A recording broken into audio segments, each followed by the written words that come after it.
yayi kwagwanji tu ndi program imene imabwera pakakhala kuti kwagwa chinthu ndi like kwachitikanji si kunjaku kulinji pali nkhani pano ya mafuta tu akuluakulu akwera.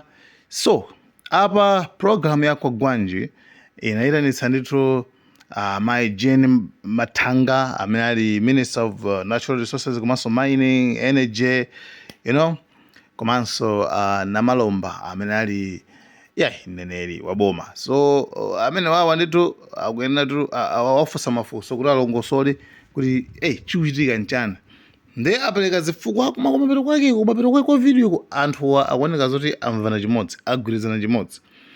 Pena amene kuti nanga manje kagwanji sakutuluka ndiye uyu si program yamo koma ndilandire angoni wawo tilandira baja mafuta timagula pakashito ino sungapita fix station baja kutira mwangongole tikagulisa mafuta amene nali nawacha tizikhalira bezaso ndama zokwaniraso kugula bena osati tizigulisa de loss chifukwa choti landed cost is high than a pump price. So izi ndikufotokoza kuti tizivesese bwino kuti kodi chimachitisa ndi chani kuti mafuta nthawi zina akwere kapena nthawi zina mafuta atsike malingana ndi mitengo imeneyi. So ndikukhulupirira kuti ife tikuifotokoza chonchi anduna awachita mpaki bwino monga iwo ndi ministry kwawo apamazivesesa bwino zimenezo then mwina nditafusa na mafunso ena chifukwa chokuti chimene chimadesa nkhawa kwambiri kwanthu ndicho kuti mafuta akakwera chonchi kodi china ndi chani chimene chimatsatirano kukwera kwa mafuta kumene zimene nanu amakhanazo ndi nkhawazo. I think nkhani ndi igona pamenepo. Honorable Jane Matanga nduna yathu ya mafuta komanso magetsi tiyambe ndi inu why now? Zikoma kwambiri ndathokoza funso bwino kwambiri limenelo kuti why now. Koma ndafike poyankha funsolo ndibafuna nditire kuti ndikuthokozeni kuti mukuyankhula bwino kwambiri mwafotokoza bwino kwambiri mukuyankhula kwanu mwayenera bwino kwambiri munkhangari muli kunduna kwathu ndathokoza kwa basi mwafotokoza bwino.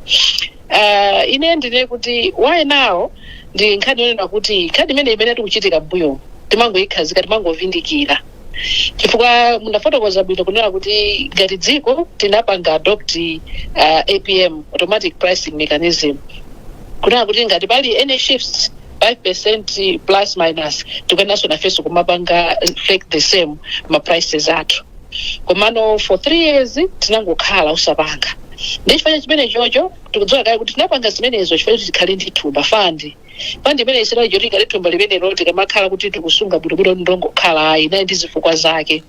Zifukwa choyambira mwafotokoza kale kuti ngati mitengo ikusokonekera tithoba mbuyo enawo ndagoti mwina ajama nkutchula kuti solicited tender muna kungobwera basa zibezi machitika muna ina ngobwera aifetini mafuta atubutha kuti bweswena aifetini mafuta zotero zimenezo zibenefe botolo tikuna kuti zimenezo ayi zomangotenga anthu aliyesa angokhandi yake abweretsa uko ena atenga kukhandi kuti ena ku Nigeria ena kuti ife zimenezo kuti iyayi ife tipange zoyenera malinga ndi malamulo a dziko lino tipange tenda open tender imene anthu apange atiuze mitengo yawo tiunikire bwinobwino ndi malamulo athu ikafike mpaka na ku PPDA akaziunike ndondomeko yonse yogula katundu dziko la Malawi itsatidwe tikatero amene utapatse mwayi kuti atipatse mafuta ndiye ikakhala nkhani ya chitu monga munadziwika anafotokozaso president athu pakati pano patifuna tipangiza open tender zimene no sizimakhandiyena influence because it's open then amene ali competitive amene itomutenga ndimene tikupangira ulendo una inuyo anzanu aku Nigeria mulibe ife tilibe tu family tilibe fanzano anali nanzana kuna mwati asa ena amangu bwera kuchokera Nigeria zimene zotimamba titu kuti maiko siyana koma ife tilibe. Just hold on let's join Anduna information. I mean, he's also trying to, but your take. Muna Anduna nkhani imene ili kunjaku donena kuti Amalawi they are concerned about impact ya pricing imene hii pamoyo wao wa siku ndi siku. Mukumbukira kuti a few months ago. Just hold on. She may not be able to. Okay. Yes, proceed. I don't know. Timafuna tikulandireni Minister of Information. Amene muli nafe so masanano mabwera mojedwa munatanganidwa. Bami tunatanganidwa na ndipo kama yoyendera connect school unokumajinga nde inali mkatikati nde pepani nditu ndipepese acha bwino kuika malaboratory ma ICT laboratory aita tukoza inuyo mungomvera kaye tibwera kwa inu. Okay. Hold your line. Tipite kwa minister energy. Yes. Ndimafusafuso honorable minister kunena kuti kwambiri anthu kunjaku zimene akukamba ndi nkhani ya impact ya kukweza kwa mafuta kwa moyo wawo wa siku ndi siku komanso ma business awo. Kumbukirani kuti miezi yapitayo panali kukweza kwa 31% and panopo sono kukweza so kwa again another 41%. Ndikuti mukachita aggregate ndikuti zikukwana ndithu kuti 72% over a short time period ya miezi itatu. Ndiye sindikudziwa zoti pamene munakhala pansi nkumapanga this decision yonena kuti tikwezebe ncholinga choti tikweze zinthu mutapanga stimulate impact ya kukweza kumeneku pa moyo wa Malawi, munayika mfundo zotani kapena kuti tinene kuti mwakonza mfundo zotani zoti muchite mitigate kuti muchepese ululu umene ungathe kubwera chifukwa cha kukweza kumeneku? Chabwino, ile ndiyambe kufotokoza kuti kukweza kwa mitengoku obviously ndi chinthu chowawa, it's a bitter pill. Komano monga umwe timadziwira munthu ukadwala mwina kuti uchire ngati modwala malungo ubezoli mwati mankhwawo wawanso kwinini kuti uchire. Komano mwina ukamati yayi ndizingomwa aspirin ndizingomwa Panadol umazinamiza umakhala ngati wachira wakena akapaka matenda ache ndikupitirabe mpaka kutsako kutenga moyo wako chifukwa sunafune utani umwe mankhwala oyenera. Ndiye pakati pano momwe tikadziwadi kunena kuti pakati palipo kumene kuchokaku Malawi kuchoka kuolira zinthu sizinali bwino. Nichifukwa chake taonetsetsa ngati government kuti mbali yaikulu imene imakhudza munthu aliyense wa moyo wake nkhani ya chakudya. Ndiye nkhani ya chakudya muona kale kuti tikamba kakonza ewo kunena kuti no chakudyachi chikhale choti chofikirika. Munthu aliyense ngati mbuyo mukumva kuti munthu amanduze anatigulitsa crate ya mazira. Kuti crate imene iyi mbuyo ndimangogula 1 bucket ya chimanga kwa bado ndikugula 2.5 buckets of chimanga. So ndiza kuti mitengo ya chakudya yatsika maka chimanga chimene chimene chinaonekera kwambiri boma kuti ndibayika icho finikira kwambiri kuti Malawi asayimve kuwawa kwambiri tentibandika chakudyachi zimezo zinachitika ikakhaso nkhani ya fertilizer ndija mutaona ijaso kuna kuti for fertilizer wa subsidy ndofikirika ma 10,000 atata kugula kuti alime. Komano nkhani nene iyi ya fuel tunaona kuti inde tikakhaulita kweza anthu amathaso kukweza so zinthu komano bona ngati kuti timadzinamiza ifa already zimene zimachitika pa market ndi mtengo wa mafuta sizimagwirizana. Mtengo wa mafuta unalotsika kwambiri posa wina aliyense kulepo zoti mwazi kuti tikukweza so kwambiri sizimagwirizana. Ndiye pakati tipange chiungamo cheni kuna amadzando zaso unaenda afikire amajeza of course afikire ndiposo machibisa mukanango banga so 10,000 but magula ndikali black market 12,000 mafuta of course they were joking. But what I want to say is kunena kuti already the life imene plani na ibakanga ndibanga reflect kuti moyo kwenda ndikali izizi mafuta nalo chipa koma ndeti zithu zimakhala kuti zilizokwenda ndikali. Ndiye nafandiniwe kuti ndi kumbo lathu as a government kunena kuti anthu asatenga advantage of this to exploit Malawian poor Malawian out there because already our prices were high. This is not reflective of the prices that mafuta atumetunali nawo. Ndimobereka kitsanzo china pano bankhale takweza mafuta athu ndimobereka kitsanzo beta kwezera apo petrol already Zambia is still high. Zambia ali pa 5,076 kwacha.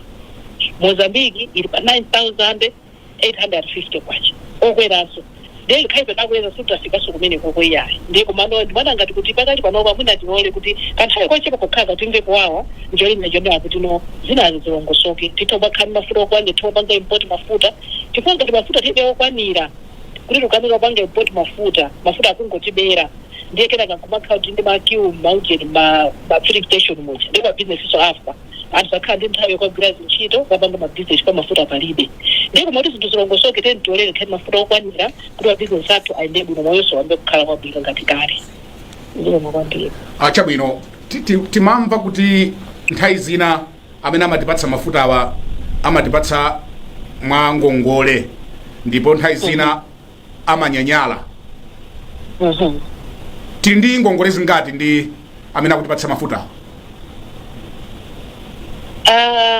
Mwina ngati mungandiole kuti ndi ngofuna kukonza utsogoleri proven leadership ija ndi imene utsogoleri udzidziwa kuti pano tikapitiriza ndi nkhalidwe umenewu ndimene zikuchitikiramu apa ndetu ukafa basi apa tikupita kupompo ndiye umapangano chiganizo kuti iyayi chofunika nchakuti amalawi adzidziwa kuti chiganizo chimene chikuchitika ngati pano pachi kuti nchifukwa chani chikuchitika. Uthenga umenewu amalawi adzidziwa chifukwa tikamanena kuyendetsa dziko tonse pamodzi kuyendetsa dziko kumene kana tidanena kuti mafuta sakwera titero kuti no sindikukumbukira kuti danena kuti mafuta sakwera koma tinene kuti mafuta wadzikwera kapena adzitsika sikuti adzingokhalira kukwera iyayi komanso adzitsika malingana ndi mmene nyengo yake kapena kumene kukupezeka mafuta ako ndi ma dynamics a economy amene akuyendera zonsezo zimapangitsa kuti mafuta aja akwere zimapangitsanso mafuta awo atsike.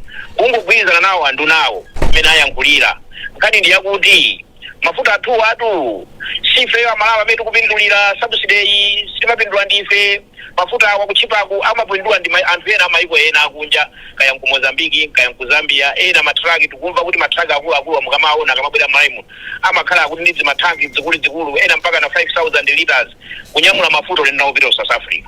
Ndiyeno kupindula kwenikweni ndi anthu ngati amene wawa akunja osati ifeyo pamene ifenso tikuzunzika momwe tipeze mafuta ochipa upeza ukapita pa filling station mema zichitika mbuyo mafuta osapezeka nkumapezeka kuti makagula ku ma black market zimene zozo si zabwino konse yayi. Ndi utsogoleri wabwino wa Professor Arthur Peter Mutharika kudzera ku Ministry of Energy ndi ku Ministry of Finance nkukonza ndondomeko imeneyi ndi muona ngati kuti amalawi akhulupirire atsogoleri awo justify kuti simayenda kupita ku parliament komano the fact was and I think in the main mafuna ndinene kuti kukwera mtengo kwina kulikonse kumaoneka kuti kumakhalano ndi impact ina kumalonda ena zimene aliyense amayuzano kukwera mtengo kwa mafuta kuja kuti ifenso tikukweza chifukwa cha ichi pamene popo kodi boma lingalowe bwanji mwamphamvu to make sure kuti anthu ena asatengerepo mwayi amene wawa ndi kuachita exploit amalawi kunena kuti apo kuti mafuta akwera kaine nimagulisa ujeni zibwente nde kuti kukagula mbatati sikuja pano pakweza mtengo wa minibus therefore ineso ndakwezako pang'ono mtengo wa zibwente mukuziwa zimene ndikunena kuti zinthu zambiri zikoza kukhala kuti ino mitengo yake isinta pakuti dziko muno tili ndi malamulo alipo oteteza anthu kuti anthu asamakhale exploited asamapheredwe ufulu pakukweza kwa mitengo mopyolera miyozo ayi. Ndiye malamulo alipo tipemphe onse ogwira ntchito mboma kaya ku polisi kaya ku competition and fair trading ku ministry kunduna wa trade onse amene ali mboma aonetsetse komanso loko mafumu loko wa business amene kuli ma association ama business tikatengera ku minibus kule a business association of minibus tili magulu akabaza tili kumeneko tonse ife tili ma association atsogoleri kumeneko tionetsetse ndithu kuti tisapange exploit ama abisa mthumba kuti agwise ntchito ndalama zambiri koma mwina amakhala kuti malipiro anthu ambiri sakusunthayi so zimenezo mwina zimene zimadandaulitsa anthu koma sitingamamange bandage bala langonagona ndi kuti bandage sakuthandiza timanati zinge mankhwala kuti bala lijalipo letisiye kumanga bandage so izina zimene zikuoneka papasi takhati kumamanga bandage mabala ndi mabala achasamapola mutati muone nkhani imeneyi kufika kuchita deplete urgent stabilization fund price stabilization fund kuimaliza imene jai mwapezeka kuti even amene tinao pepani poti zama network za minister athu awiri Matanga komanso ana Malomba. I hope you can hear us now. I can, yes, I can too. Ziko. Ine ndimafuna kuti ndilowepo pang'ono koma kwambiri kwa honorable na Malomba. Munthu wakumuzi kumuuza kuti automatic pricing mechanism APM akuzani kuti nde mutisokoneza ife APM tikudziwa ife nde president wa dziko lino kapena izo mati 5% mwakuti anthu sangathe mwina kuzimvesesa sindikudziwa kuti ino ngati boma mupangapo chani kuti uthenga umene amayi Mathanga afotokoza ufikire wina aliyense to the point of saturation onera tonse tite kumvesesa chimene tifuna kupanga ngati dziko not necessarily kuti za chipani kapena chani I don't know kuti government mufuna kutani kapena mutani kuti Malawi wakumudzi amvesese chifukwa chimene iye ataone aona zinthu zikukwera andi zinthu zikamakwera mutafotokoza mwina zina zizungu zinazi sangathe kuzimvesa. Honorable Minister.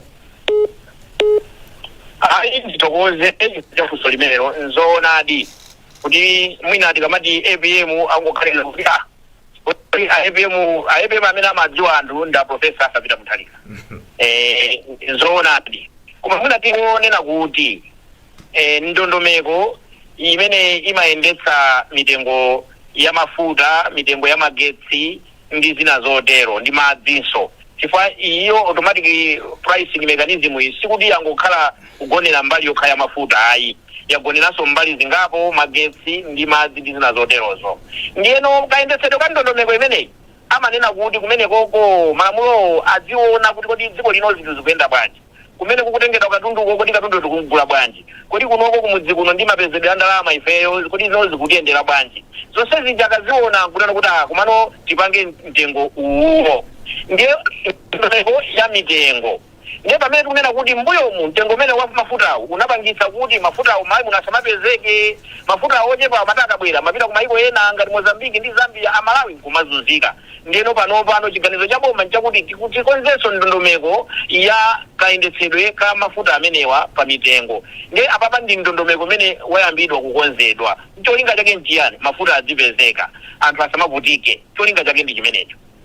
Ndiye ifeyo mwatiuza kuti pangapo chani ife kunduna watu mogwirizana ndi anzathu akuyeneje tikhala ndi chutu kuyankhula kwa Malawi kwafotokozera, tikhalanso ndi press briefing posachedwa apa lachinayi, komanso mwaona lero akumera ayankhulanso ku mtundu wa Malawi, tikhalanso tikwafotokozera tipitanso ku parliament komanso anduna mukulankhulaso pa times musayiwali ka mesa apapaso mukulankhulaso pa times tikulankhulaso pano tikulankhulaso pa times pa special kwa gwanji komanso ifenso tikupempheni inuyo chifukwa inuyo anthu ambiri amakumvetserani komanso radio yanu ikapita times imeneyi TV imene amakumvetserani kwambiri. Tanena kuti inuyo pamene utabweza niso wewe. Can you say that again please? Ipanena kuti inu awayana, inu awanda ndevu zamwayi, inu angonya Brian Banda, anthu amakumvetserani kwambiri ndipo amakutsatirani. Ndiye ifeyonso tikufuna kuti inuyo mukhale ma disciples. Anthu oti mukauza anthu Malawi ozoona zokhazoka zokhudza nkhani imeneyi. Kuti ubwino wake ngokuti mafutawo adzipezeka zogona pa filling station izo sizichitikanso. Koma musabweze mafuta wa business inu popeza mudazolopanga maprofiti, musapange profiti pa munthu wakumudzi, pa munthu one panova anayeso panopano akukhanga tino akupeza kukadanga chimanga chikuchipa, ujeni fertilizer akupezeka, akufuna naye moyo wake wamba kupeza akutsisimuka. Ne musamalize munthu oti akutsisimuka, munthu oti akutsisimuka timampatsa phala, timampatsa madzi, koma musapange zimenezo. Tikudalira inuyo. Mafunso awiri omalizira nthawi yatithera tipite kwa inu a minister to energy. Kodi fund ija ya stabilization, price stabilization idatheratu mudamupeza mubwanji mudalowa mboma mmenemo andikufunikira kwake nkutani ikakhalapo fund imeneyi. Funso lachiwiri ku Zambia ku nthawi zinati mamvota atsika akwera koma kwathu kuno akangokwera satsika apita ba koma anzati ku Zambia ku akakwera timamba ndithu atsika atsika ndithu December funso sama tsika mboma linalija boma la DBB mukumbuya mbuyo mjeti matisa. Funso la mathanga inu lukukudzani bwanji iletu nchilo yanga ndungoza pa uthenga ile kuti faida correct ndado khalani pe tibwera kwa ine tibwera kwa ine funso imene mukatha kuyankha mafunso awiri amenewa minister to energy ana Malomba minister to information salale idakalipo mpaja koma zinthu zikukwera mwalankhula chiyani Malawi boma lanu likukonzanji pa nkhani ya masalari koma tiyambe mafunso awiriwo a minister of energy. Over to you madam. Zino kwambiri thokoza anafuna ndingwayikira kumbuyo anduna athu information amene wanditaka malowerera kudandaula nawe ndaneneri amene takonzeni dereto kwambiri. Yes, ndimafuna mafunso ano kani ya CJ price fund imene yoti ndiyofunikira kwambiri umana foto ndikuchoka kufanda imene kakhalapo ndiyoti kakhandi shoko iliyonse mu nkhani ya mafuta imathandiza kuti mafuta akasipachita kukwera kwa nanu kuti mpaka na zinthu balala koma zinthu zikhala within the acceptable limits ndiyoti akhawuti ndi price stabilization fund.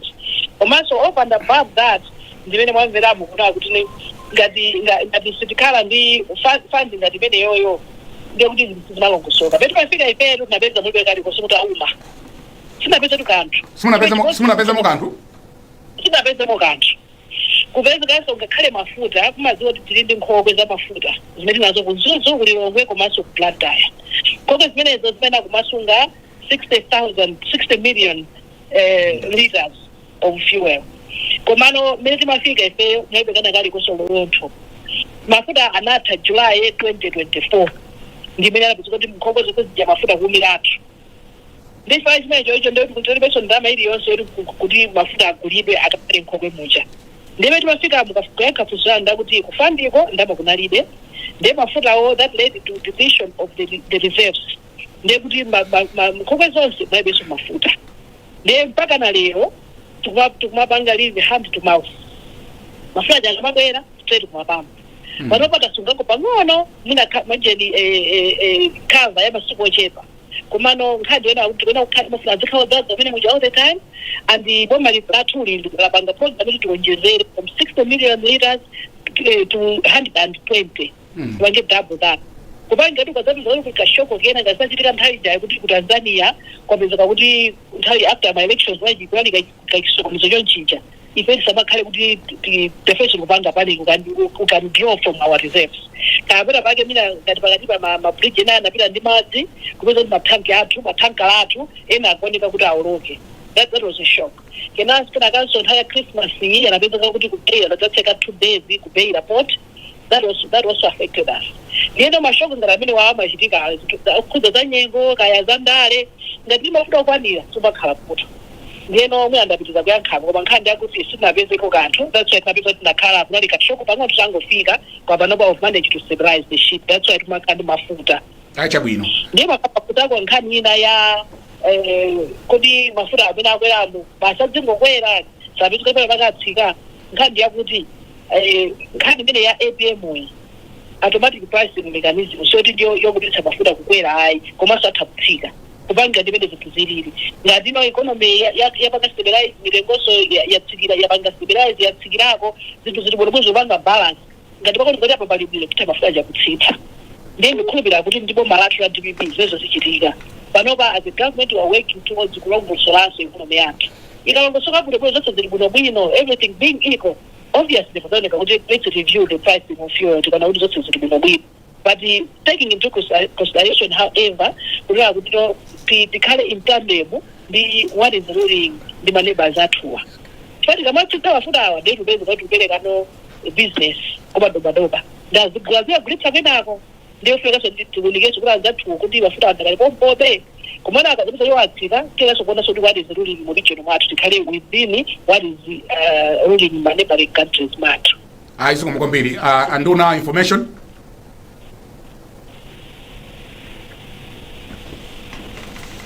Minister Namalomba. Ndikuti mmene afotokozera anduna anzanga anduna energy mai afotokoza bwino kuti no mafuta sikuti amangokhalira kukwera. Mmene tayambira kukonza dziko lino kukonza economy mwaonanso inflation ikutsika forex yamba kupezeka zonsezi zikafika nopoti nota zikonza bwinobwino mmene masomphenya athu alili onera kuti inflation ifike pa single digit ibwerenso ku 80% kuti forex zipezeka muona kuti no tikamati kufika kumeneko mitengo ikhala yomvera ndithu kukwera kwake kapena kutsiku zikhala kuti kutsika abwinaso kukwera kutsika zonsezo komanso chachikulu nkatangale madobadoba amene amasokonezanso mu nkhani ngati zimene zizo ndi amene samapangitsa kuti katundu yadzikwera ndipo mala profesa likunenanso zakatangale ayi ndezo sezijatita chotsa zimene zija zoyipa zija mupeza ono kuti kutsogolo kuno mafutawa azikhala kuti no ngomverera mitengo izikhala yomverera zonse zizikhala zikuyenda bwinobwino tatsimikizira Malawi kuti profesa wabwera kudzakonza dziko lino kudzatumikira Malawi osati kuti no ena akaononge dziko lino sikudzaononga koma kudzatumikira Malawi ndiye kutumikirako njira ina ndi imene yokonza ndithu ntchito za mafuta kuti mafuta wadzipezeka nthawi imene aliyenseyo akuafuna moyo wathu udziyenda tisamakhalenso mwaganizanso mwavutika mafuta za amafuta kumaido kuti mafuta tikapeza kuti moyo udzingoyenda kukhanga tikunena kuti mafuta tilibe pa dziko lapansi. Nthawi yathu ya chitanjiru takwanitsa almost an hour tsopano. A minute amayi Mathanga anduna athu a energy mawu anu omaliza mwina pali china chimene munataka ndandipatsa mpata ndikadalankhula mawu anu omaliza muyimaliza bwanji nkhani honorable minister. Ine mawanga omaliza ndo okwauza Malawi kunena kuti izizi zachitika njolinga chona kuti tichoke mmavuto amene tikhala nawo mbuyomu. Sikutike kuti tipange tikupangeni punish Malawi yayi komona kuti tizikonzeke ndiye pofunika timvetsetse boma lanu limakonda Malawi aliyense labwera boma la TPP kuti lipange save zofuna zanu ndi chimodzi cha icho nchoti Malawi abe kumva kukoma kupita kutsogolo ndi imodzi ya njira inati yoti tusunthe mtengo wa mafuta kuti mafuta azikhaupezeka mokwanira komanso ndifuna ndikusiyeni ndi mkwiyo uwu kudali isadziwa kuti mitengo ichipa ija timapereka mafuta ku Mozambique timapereka ku Tanzania timapatsa anthu ku Zambia kuti kwa zilezo zipitirire nditonse tikwiya kuti ali tiwasitala akhale athu ndiye apo mitengo ati ifanane ndi azathu oyambirana nawowa kuti mafuta athu asawapite mayiko abuja iyayi zikoma kwambiri. Honorable Minister of Information, over to you, sir. Titero kuti no kumapeto si nkhani ya ndale yayi ni nkhani ya ubwino kuchitira dziko lathu ubwino ndi pamene ena akufuna kulowerapo pa nkhani ya ndale adaluza nthawi yawo idapita adali ndi mwayi opanga zimenezi adakanika ndipo adaluza ndi akhale koluza komweko asiye ndi tukudino Amalawi tafika bwanji kumeneko chifukwa amene akuchuka kuizo yankhula ndi anthu aja adaluzati amene akumanena kuti ana Malomba mudayankhula mwakuti mpalamenti ndi amene adaluzati amene akuti mwakuti ndi amene ajawo asiye profesa asapita mutalika ndipo malake atumikire bwino Amalawi tisamakhaleso ndi mafuta kuti noti pakagona ma filling station sitikufuna zimenezo atisiye akusiyani bwanji atisiye azingondera chifukwa adakanika iwowo ugwirani ndi ndani adakanika ayi tikufuna tikuyamikeni inu andunatu information the honorable Dr. Shadrack Namalomba MP tikuthokozeninso ninu mai Dr. Jane Matanga MP mwatilemekeza. You are very busy people koma pokhala nafe titero mawu anomaliza awayana. Kwa ine ndikongonena kuti ngati dziko munganenera Namalomba tiyeni zinthuzi tiziziona mu maso ofuna kupita chisogolo ngati dziko china chilichonse samangochionera pa makakandale Namalomba uli awasiye komanso inu anthu andale kupempheni muzipereka chisanzo chabwino chifukwa apapatu tinene zoona ndiye kuti anthu tifinyika kumbali ina chifukwa chakukwera kumene kwa mafuta kwa pamene tikufinyika tikulira ukamaona asogoleri nawonso akuonesa kunena kuti ayi they are being sensitive to the pain of the people sikuwawa kwake sikumavuta kwenikweni koma ukamaona asogoleri akuoneka kuti they are being extravagant akuonesa kuti sisi kuwakuza akukhala moyo wina ndithu anthu ndezimapweteka so tipemphe kuti tiyendere limodzi mu mavuto amenewo. Ine nimati choyamba ndikuthokozeni kupereka nkhani ngati imeneyi anthu ambiri amathawa anthu ndazolowera kuzanena good news ndikuthokoza onse ndona zonse ziwiri titanena kuti ife tikufuna tipange kwa gwanji special chonde bwera ndizakhale limodzi polankhula ndi Amalawi simunakani mwandivomera short notice imene ndakupasani mwina less than 20 minutes kuti chonde tabwerani mnali meeting imene mwanenera mwatuluka Namalomba kuzakhala umenewo nde undunawo kubwera pa nthawi imene kubwera kuzalankhula chifukwa nde ntchito yanu ndiyo yankhula andi mayi Matanga tikuthokozanso kuti mwabwera kuzalankhula nkhani imeneyi ambiri kungoyiona zingoti iyi imeneyi nde kuti tifuna kuti pwetekane koma ayi ndithu munthu mukamfotokozera amamvesesa zolinga zabwino zimene zikuoneka pa nthawi imeneyo kuti mwina zikuwawa koma chithupsa tufinya chifukwa pofinya chithupsa chimawawa ndithu ndiye ngati kukwera mtengo uku kuli kodi mukukonza Amalawi tikukhulupirirani tidikira kuti timve kukoma titamva kuwawa choncho so ndikuthokozeni mwapaderadera kuti mwabwera. I hope tizikhala limodzi choncho pa mavuto ndi pa mtendere pomwe ine ndimati ndende ayi mwamaliza bwino kapena pali kuyankha zimene yankhula akamuna awiriwa tiyambe ndinu mayi Matanga.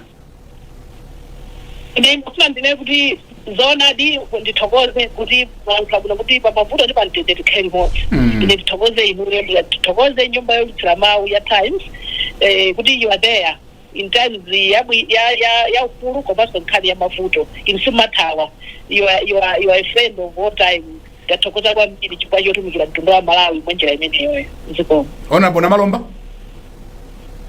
ayi zikomo kwambiri timati kukungula bwino kutino kukungula bwino mwakungula bwino nonse komano kupetewo ndi Malawiwo pamene tikumva kuwawa Malawi tonse pasapezeke wina akuoneka kusangalala sizikhaladi bwino yesu kupempha atsogoleri tonse kaya kuboma kaya kuchipani tisakhale ngati anthu ononga pamene Amalawi akuzunzika ife pamene tikumasangalala ena nkumana nkumadya masoseji ena tidziwe nokuti tikumba mavuto tosefe pamaliro sumapita umakayimba chigumbagumba ayi pamaliro nawenso umapita ukakwetsa msozi ndiye tosefe tigwirane manja kuti no panthawi imene tikuchoka mu nyengo imene tikudziwa kuti kupita nyengo yabwino tiye tonse tikhalire limodzi ndithu tisayambe ena kumasangalala ngati nokuti kunja kuno zinthu zonse nzabwinobwino ine ndikugwirizana nanu ndithu mmene mwaneneramo ife ngati atsogoleri tionetsetsanso kuti no tikugwira mmene anafotokozera president athu professor ananena kuti austerity measures kuyenda kusakhalepo